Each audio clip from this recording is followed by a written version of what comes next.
Todavía recuerdo la forma en que el sol golpeaba el salpicadero esa mañana cálido, cegador, casi burlón. Estaba embarazada de 9 meses a menos de una semana de la fecha de parto y luchaba por abrocharme el cinturón de seguridad alrededor de mi hinchado vientre. Mi marido, Tyler Grayson, estaba al volante, tamborileaba impacientemente el volante mientras yo subía al coche con la última de las bolsas de viaje. Se suponía que nos dirigíamos a un viaje familiar que sus padres insistieron en organizar, uno al que me opuse durante semanas, dado lo cerca que estaba del parto. Pero Tyler no quiso oír hablar de ello. «No estás enferma», Olivia había espetado. «Solo estás embarazada». Mi madre hizo senderismo una semana antes de dar a luz. Debería haber visto las señales antes. Yo cocinaba, limpiaba y hacía la compra mientras él se relajaba en casa de sus padres cada fin de semana. Iba sola a cada cita prenatal, respondía sola a cada preocupación de mi obstetra ginecóloga. Aparecía para las fotos, no para la responsabilidad. Y yo guardé silencio. Me decía a mí misma que quizás esto era normal. Quizás así funcionaba el matrimonio. Pero esa mentira se rompió en el momento en que rompí aguas en su coche. Sentí el calor bajo mis pies y jadeé. «Tyler, acabo de romper aguas. Tenemos que ir al hospital». Ahora. No arrancó el coche. Ni siquiera me miró. En cambio, abrió la puerta de mi lado de golpe. «Sal», dijo con asco en el rostro. «Acabo de limpiar los asientos. No vas a estropearlos». Me quedé sentada aturdida. «¿Qué estás diciendo?» «Dije que salgas. Ve al hospital por tu cuenta. Estás haciendo un desastre». Me sacó como si fuera basura, me dejó caer en la acera y se fue conduciendo. Mis manos temblaban mientras marcaba para pedir ayuda. No estaba llorando. En ese momento no. No había tiempo para lágrimas, solo determinación. Iba a sobrevivir a esto. Y cuando fuera el momento adecuado, Tyler Grayson lamentaría el momento en que confundió a su esposa con algo desechable. No me enfurecí. Planifiqué. Y él no tenía ni idea de lo que se avecinaba. Las luces de la ambulancia parpadearon como relámpagos lejanos, mientras me aferraba a las barandillas de la camilla intentando calmar tanto mi respiración como mi corazón desmoronado. Mis contracciones habían comenzado lentas y agudas, haciendo eco de la traición que aún sangraba dentro de mí. Pero aún más insoportable que los dolores de parto era el recuerdo de la voz de Tyler, fría, despectiva, cobarde. «Sal», lo dijo como si yo fuera un inconveniente, como si sus asientos de cuero importaran más que mi cuerpo, más que nuestro hijo. Mientras los paramédicos me subían una voz, rompió el caos suave, cálida, urgente. «Olivia, ¿estás bien?» Era Alina Hayworth, mi vecina. Vivía enfrente y siempre me saludaba con una sonrisa amable y me traía una cazuela en las fiestas. Pero hoy se convirtió en mi ancla. Lo vi irse, dijo su voz temblando de furia mientras subía a la ambulancia conmigo sin dudarlo. Llamé con antelación al hospital. «No voy a dejar que pases por esto sola». Alina me cogió la mano en cada contracción, como si me estuviera atando a algo sólido en un mundo que acababa de desmoronarse. No habló mucho, no hizo preguntas intrusivas. Solo se aferró. Y cuando las luces del hospital inundaron la habitación y las enfermeras se movieron frenéticamente, ella fue el único rostro en el que podía concentrarme. Más tarde, mientras yacía en mi cama de hospital entre contracciones, susurró: «Llamé a tus padres. Están de camino». Se me cortó la respiración.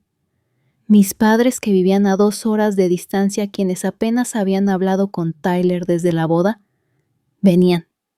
Alina había pensado en todo. Cerré los ojos y dejé que el dolor siguiera su curso. Pero debajo de todo había un latido constante, no pena, sino estrategia. Tyler había tomado una decisión, y yo había empezado a tomar la mía. Esto no era solo negligencia. Esto era abandono en el momento más vulnerable de la vida de una mujer, y sabía que el mundo lo vería tal como era, pronto. Alina se quedó conmigo toda la noche a través de los gritos, a través del silencio. Cuando mi hija finalmente lloró su primer aliento en el mundo, no fue Tyler quien lo oyó, fue Alina.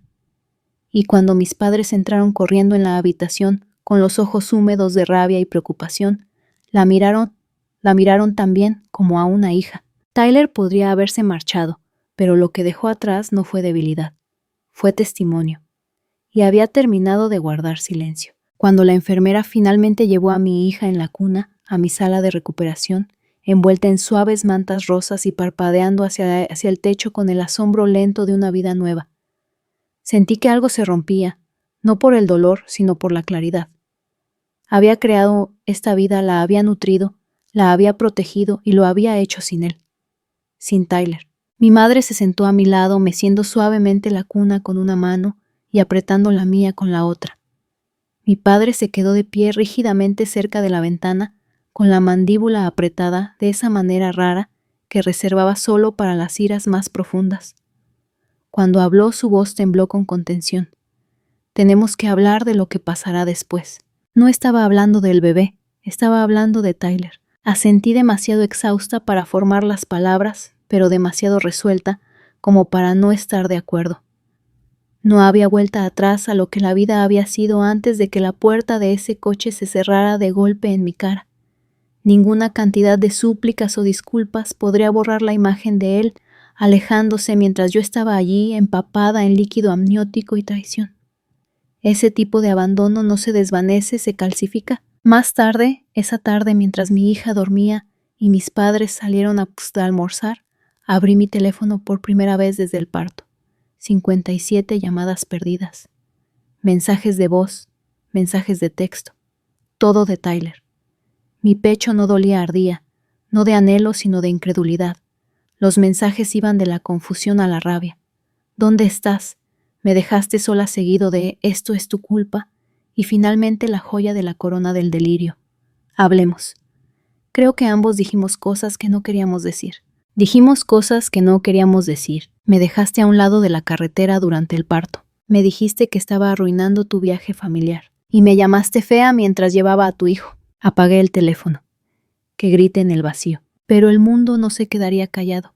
Esta vez no. A la mañana siguiente, Alina regresó con un pequeño ramo y una cesta de frutas, pero su rostro estaba tenso. Se sentó a mi lado y bajó la voz. Quiero que sepas algo. Mi marido es el jefe de Tyler. No he dicho nada porque no quería causar problemas, pero después de lo que pasó le conté todo. Parpadeé. Alina, no tenías por qué, no interrumpió suavemente. Sí tenía que hacerlo. Lo que Tyler hizo no fue solo cruel, fue peligroso. Y la gente así ya no se sale con la suya. Esa tarde, mientras mi hija estaba acurrucada contra mi pecho, una amiga cercana vino con una expresión de preocupación y un teléfono en la mano. Tienes que ver esto, dijo, entregándomelo.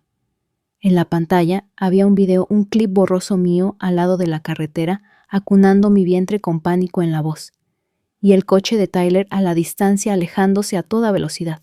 Ni siquiera sabía que alguien estaba filmando, murmuré. Se hizo viral, dijo ella. Mi publicación sobre lo sucedido se compartió miles de veces.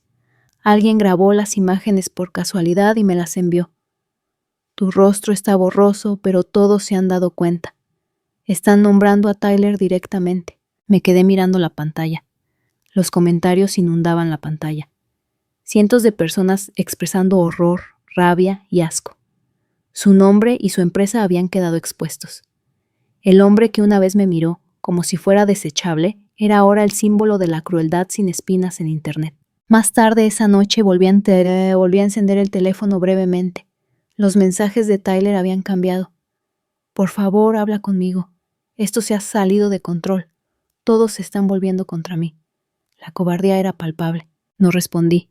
No necesitaba hacerlo. Mi padre consiguió un abogado a la mañana siguiente. El hombre era eficiente, amable y meticuloso. Cuando le conté sobre el incidente, el video y el abuso verbal, no parpadeó.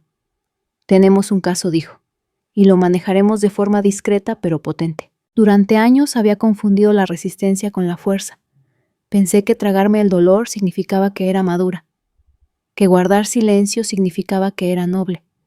Pero sentada en esa habitación del hospital, con mi hija acurrucada en mis brazos y mi madre trenzándome el pelo como si fuera una niña de nuevo, me di cuenta de algo. El silencio nunca me había protegido. Solo lo había aislado a él, pero ahora estaba aislada por otra cosa, el amor, la verdad, y las personas que no solo se quedaron al lado, sino que estuvieron conmigo. Tyler había destrozado cualquier ilusión que quedara. Subestimó cuán profundamente puede levantarse una mujer despreciada no con fuego sino con precisión. Y a partir de ese momento no fui solo una madre. Fui una tormenta en calma esperando. El día después de ser dada de alta del hospital, el cielo estaba inusualmente suave gris, claro casi pidiendo disculpas. Mis padres habían convertido la habitación de invitados en una serena habitación infantil, con tonos relajantes, mantas de felpa y una mecedora silenciosa que crujía suavemente con cada vaivén. Esa habitación se convirtió en mi refugio y cada mirada al rostro dormido de mi hija me recordaba que la vida ya no se trataba de supervivencia, se trataba de elegir quién y qué permitiría cerca de nosotras. Tyler intentó todo para volver a entrar en nuestras vidas a la fuerza. Llamadas de números bloqueados. Mensajes de voz alternando entre rabia y afecto desesperado. Te echo de menos, dijo en uno. Me has avergonzado delante de todos, gruñó en otro. Ignoré todos. Cuando apareció en el hospital después de mi alta, y la seguridad lo rechazó su madre, llamó a mi padre. Ahora ella es parte de nuestra familia, sisió por teléfono, y no importa cómo se la trate, tiene obligaciones. Obligaciones no era ganado, no era propiedad, era una esposa, una madre y ahora una mujer reclamando su nombre. Después de esa llamada, mi padre finalmente perdió los estribos. Colgó el teléfono de golpe y simplemente dijo, vamos a contratar a un abogado. Nuestro abogado no perdió el tiempo. Presentó la solicitud de divorcio enumerando abandono y abuso emocional respaldado por el video ahora viral y los mensajes recopilados que Tyler había enviado tontamente. Cuando contactaron a Tyler se burló. Lo resolveremos nosotros mismos. No necesitamos abogados. El abogado respondió tranquilamente. Eso es algo que Olivia debe decidir. Por primera vez Tyler no tenía control. Ninguna ventaja, ninguna audiencia que lo compadeciera. La noticia se difundió rápidamente. El marido de Sarah, el director general de la empresa donde trabajaba Tyler, había sido informado por su esposa. Un hombre conocido por sus valores de la familia, primero actuó rápidamente. Tyler fue puesto en baja sin sueldo, luego formalmente despedido. Fue poético en cierto modo. El mismo hombre que me dejó en la acera como si fuera basura, ahora fue despedido por el mismo trabajo que idolatraba. No pudo pagar las cuotas de la hipoteca. Su impecable historial crediticio se desmoronó. Los rumores se extendieron por el vecindario. La gente empezó a susurrar en las tiendas de comestibles, dándoles la espalda en las gasolineras. Su madre, antes tan orgullosa, dejó de asistir a las reuniones de su comunidad. Su padre no abría la puerta cuando los vecinos llamaban. Mientras Tyler se ahogaba en la deshonra que él mismo había creado, mis días recuperaron lentamente su ritmo. Las mañanas con mi hija se volvieron sagradas. Sarah visitaba a menudo trayendo té y recordatorios suaves para no esforzarme demasiado. Nuestras madres se hicieron cercanas creando lazos con la jardinería y los paseos de última hora de la tarde. Incluso el hijo de Sarah, tranquilo e inteligente, con una sonrisa suave, empezó a pasar para ayudar con los recados. No había esperado que la compañía floreciera de todo esto. Pero la vida estaba aprendiendo, tenía una forma de plantar belleza en suelo roto. Aún así, Tyler no se rendía. Una noche, mientras amamantaba a mi hija, en la tenue luz de la habitación infantil, mi amiga pasó y me mostró algo. Una publicación en redes sociales. Tyler había dado una entrevista a un blog de bajo nivel, pintándose a sí mismo como un padre incomprendido, afirmando que era víctima de la cultura de la cancelación. Los comentarios debajo lo destrozaron. Él me había querido en silencio. En cambio, el mundo hizo eco de mi historia más fuerte de lo que yo jamás habría podido gritar, y ese eco constante y tranquilo lo perseguiría mucho más de lo que mi voz jamás podría. El día que los documentos oficiales de divorcio fueron entregados en el buzón de Tyler, estaba en medio de doblar los bodys de mi hija cuando mi abogado me envió un mensaje: ha sido notificado. Espera turbulencia. No me inmuté. Turbulencia era todo lo que había conocido con Tyler, pero esta vez tenía un cinturón de seguridad hecho de verdad y documentación legal. No se lo tomó bien. En una hora, su madre llamó a casa su voz chillona de prepotencia. ¿Qué clase de mujer destroza una familia justo después de dar a luz? Le debes a tu hijo quedarte casada. Mi padre cogió la llamada a su voz como acero cuando respondió. No te debe a ti ni a tu hijo absolutamente nada. Esa fue la última vez que respondimos. Tyler respondió por mensaje de texto. No voy a pagar manutención infantil. Yo no pedí a este bebé. Y a este bebé. Las palabras me golpearon más fuerte de lo que esperaba, pero solo por un segundo. Había dicho muchas cosas crueles antes. Pero esto era permanente. Esto era quien realmente era. Sin excusas, sin alcohol al que culpar. Solo pura verdad egoísta. Nuestro abogado continuó con las negociaciones. Tyler se negó a toda manutención custodia, incluso una división justa de la propiedad. Argumentó que como la casa estaba a su nombre, yo no tenía derecho a nada. Fue lo suficientemente arrogante como para creer que la ley funcionaba como su mesa de comedor, donde gritar lo convertía en rey. Pero nuestro abogado fue paciente y astuto. Si su cliente se niega a términos razonables, dijo en una reunión tranquila, lo llevaremos a juicio, públicamente. Esa palabra juicio desconcertó a Tyler. Dio marcha atrás al instante ofreciendo compromisos débiles. Aún así, su orgullo no le dejaba ceder completamente. Me divorciaré de ella, murmuró finalmente, pero no voy a pagar por un hijo que no quiero ver. Sentí una punzada al oír eso. No por mí, por mi hija e hija. Había esperado ingenuamente que él se comportara de manera diferente con ella que conmigo. Pero estaba claro ahora. No era solo un mal marido. Era un hombre vacío que pensaba que la paternidad era opcional. Sara pasó por casa esa tarde. Cuando la puse al día no se inmutó. Embarga su fondo de jubilación, dijo con una sonrisa tranquila. Hombres así solo entienden la pérdida cuando está impresa en un extracto. Su confianza me reafirmó. No era solo una vecina. Era testigo de todo mi desmoronamiento y ahora de mi tranquila resurgencia. Asentí. Hagámoslo. Poco después mi abogado confirmó que Tyler había accedido a un acuerdo. Procederíamos con el divorcio manutención incluida. La división de bienes sería equitativa, y había renunciado a toda la custodia. Se acabó, pero algo extraño se removió dentro de mí. No triunfo, no alegría, solo tranquilidad como la calma después de una tormenta. Un espacio suave y claro donde su voz ya no llegaba. Los trámites se finalizarían en el plazo de un mes. Pero en mi corazón, la separación final ya había ocurrido a un lado de esa carretera cuando me dejó allí empapada, embarazada y sola. Este no era el final de mi historia. Era el comienzo de una vida a la que nunca volvería a ser invitado. 2 semanas después de que Tyler firmara a regañadientes los documentos del acuerdo, recibí un mensaje de mi abogado. Su exmarido solicita una llamada telefónica para disculparse y encontrar un cierre. Yo estaré presente y usted tendrá el control total. Me senté en silencio con ese mensaje, con mi hija acurrucada contra mi pecho, su respiración suave y constante. Cierre Tyler no quería un cierre. Quería control, un último intento de arrastrarme de vuelta a su sombra. Pero acepté. No por él, por mí. Quería oírlo debatir. Quería grabar cada palabra no por venganza, sino por validación. El día de la llamada me senté entre mis padres en la mesa de la cocina, el abogado en altavoz, la grabadora funcionando. La voz de Tyler se escuchó apagada y sin aliento, como la de alguien que ya se ahogaba. Olivia comenzó, por fin respondes. Escucha, hablemos como adultos. Me disculparé, me perdonarás, y podremos volver a la normalidad. La casa es un desastre. Podría perder mi trabajo. La gente me mira como si fuera basura. Todo esto es culpa tuya. Tienes que asumir la responsabilidad. No hablé. ¿Me oyes? Continuó con la voz subiendo. Me dejaste. Pusiste a todos en mi contra. Dejaste que la gente pensara que yo era una especie de monstruo. Aún así no dije nada. Se burló. Claro.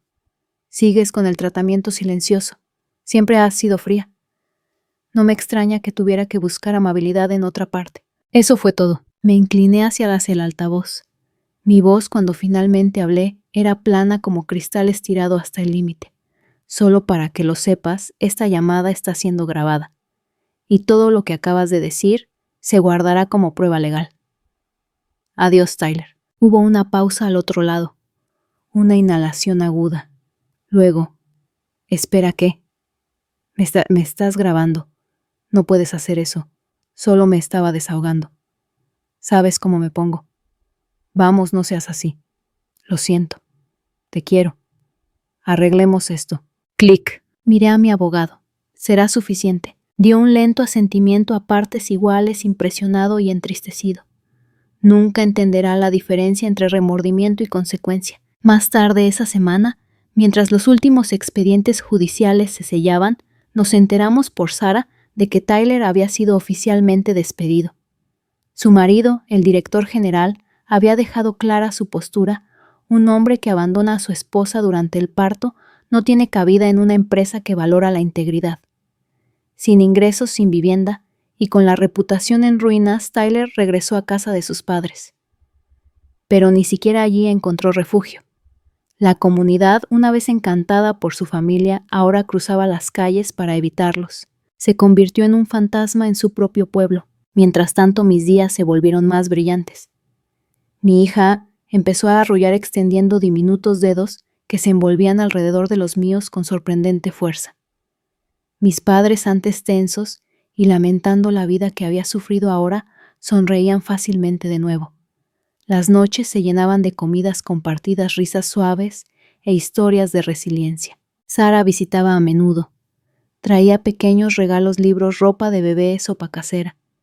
Su presencia, antes un consuelo, se había convertido en algo más, y con ella venía su hijo Colin. Colin, que tenía la gentileza de su madre y la sabiduría de su padre. Sostenía al bebé con cuidado, reparaba cualquier cosa rota por la casa y preguntaba si necesitaba un descanso, sin actuación, sin expectativas. Solo presencia. Una noche, mientras estábamos en el porche mirando cómo el cielo se ponía naranja, preguntó si era feliz. Tomé un largo aliento, luego asentí. Sí, y no sabía que podía volver a hacerlo. Tyler una vez creyó que el silencio era rendición, pero lo que nunca entendió, lo que nunca podría entender, fue que el silencio, cuando se ejerce con propósito, es poder, y el mío había hablado más alto de lo que él jamás podría. La primera vez que mi hija se rió una risita suave y burbujeante, que hizo brillar sus ojos, la estaba meciendo en el columpio del porche envuelta en una manta de felpa que Sara nos había regalado. La brisa otoñal jugaba suavemente en sus rizos y por un momento el tiempo se detuvo. Ese sonido, esa alegría, era algo puro. Y me impactó: Tyler nunca oirá esto. Nunca la verá dar sus primeros pasos por el suelo de la habitación o la habitación infantil. Nunca la oirá llamar a alguien papá y saber que no será él. Nunca será a quien ella corra cuando se raspe la rodilla o muestre orgullosamente sus dibujos de la escuela. Ese honor no pertenecerá al hombre que me dejó en un estacionamiento mientras sangraba sobre la tapicería del coche. Irá a otra persona, alguien presente, alguien amable, alguien que sepa que el amor no se trata de disculpas ruidosas, se trata de aparecer de forma tranquila y constante. Colin, por ejemplo, había empezado a acompañarnos en los paseos. Nunca se extralimitó, nunca pidió un espacio en mi vida.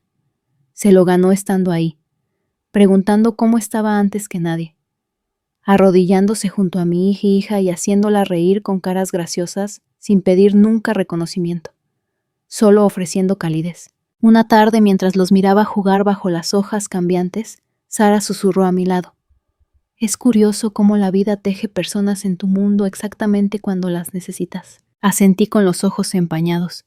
«Y saca a otros cuando finalmente dejas de rogarles que se queden». Esa noche escribí el mensaje final a Tyler, no para enviarlo, sino para guardarlo. Un recordatorio. Podrías haber tenido esta vida. Podrías habernos tenido a nosotras. Pero elegiste el silencio de tu ego por encima del sonido de la risa de tu hija. Luego lo borré, porque ni siquiera eso se merecía. Mi historia ya no trataba sobre él. Se trataba de la vida a la que renunció y la paz que yo elegí. A veces las traiciones más crueles no vienen con puños o furia, sino con silencio y egoísmo, y la crueldad casual de quienes más deberían protegernos. Lo que comenzó como una simple esperanza de compañerismo se convirtió en un lento desmoronamiento de la ilusión. Me mantuve leal, esperanzada, ciega a las señales de que el hombre con el que me casé nunca iba a convertirse en el marido o padre que debería haber sido. Pero el dolor tiene una forma de agudizar la claridad. Y en el momento en que me dejó embarazada, temblando y sola al lado de la carretera, dejé de poner excusas hacia su indiferencia. Ese fue el día en que dejé de sobrevivir y empecé a elegirme a mí misma. No busqué venganza a través de la rabia ni revancha a través de la confrontación. Encontré algo más frío, más fuerte, una tranquila e inquebrantable sensación de valía. Dejé que su caída ocurriera no por mis manos, sino por el peso de sus propias decisiones. Y cuando personas como Sara intervinieron ofreciendo compasión y fuerza, me di cuenta de que la familia no siempre es sangre. A veces es la gente que aparece cuando el mundo te da la espalda. Ahora no soy solo una madre. Soy una constructora de algo nuevo, de una vida arraigada en la dignidad, no en el deber. Estoy enseñando a mi hija a no rogar por amor, sino a alejarse de cualquier cosa que no la honre. Y si mi historia te llegó, si alguna vez te han despedido, menospreciado o hecho sentir pequeña, espero que te recuerde, esto no eres reemplazable. No eres débil por marcharte. Y nunca te equivocas al exigir algo mejor. Si esta historia te conmovió, te ayudó o te abrió los ojos, no olvides suscribirte a nuestro canal. Aquí compartimos historias reales de poder silencioso, traición profunda y justicia fría y satisfactoria. Porque mereces ser vista y escuchada, y nunca más subestimada.